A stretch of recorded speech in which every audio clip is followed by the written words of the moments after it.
Friends, this is குட்டி channel. முட்டை சாதம் செய்வதற்கு உங்களுக்கு கொஞ்சம் கருவேப்பிலை, வெங்காயம், தக்காளி எல்லாம் ரெண்டு போதும். அப்புறம் கொஞ்சம் பச்சை மிளகாய் ஊற்றிட்டு அதுக்கப்புறம் கடுகு போட்டு கருவேப்பிலை போட்டு நல்லா கொஞ்சம் பொரிச்ச உடனே கொஞ்சம் வெங்காயம் போட்டுடணும். அதை நல்லா இது ஒன்று வெங்காயம் வேவறதுக்காக கொஞ்சம் நம்ம மஞ்சள்தூள் போட்டுக்கலாம். நல்லா ட்ரையாக வதங்கிட்ட பிறகு கொஞ்சம் 2 முட்டை, உங்களுக்கு தேவையான எத்தனை முட்டை வேணால் எடுத்துக்கலாம். ஃபஸ்ட்டு 1 முட்டை, அதுக்கப்புறம் 2வது முட்டை. நாங்கள் வந்து 2 முட்டை, ஏன்னா எங்கள் வீட்டில் 2 பேர் தான் இருக்காங்க, அதான் 2 முட்டை. நல்லா ட்ரையாக வதக்கணும்.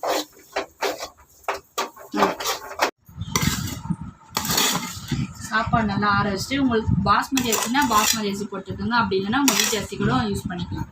இதை நம்ம என்ன பண்ணணும், நல்லா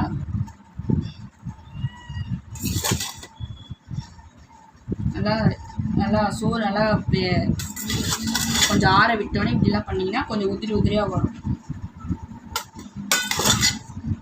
உங்களுக்கு எவ்வளோ சாப்பாடு தேவை அவ்வளோ போட்டுக்கலாம்.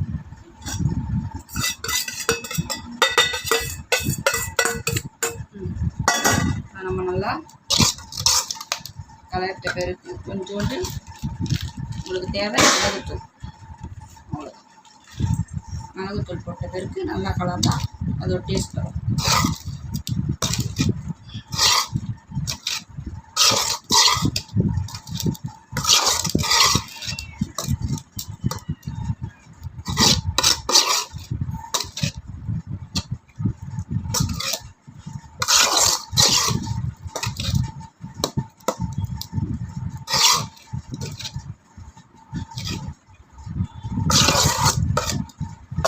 கொஞ்சம்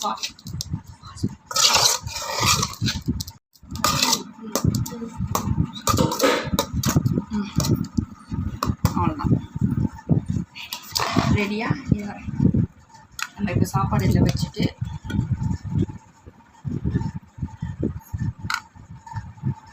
பண்ணிட்டு பிறகு நம்ம இப்போ இதில் வந்து சர்வ் பண்ணி சாப்பிட்டா எக் ரைஸ் ரெடி.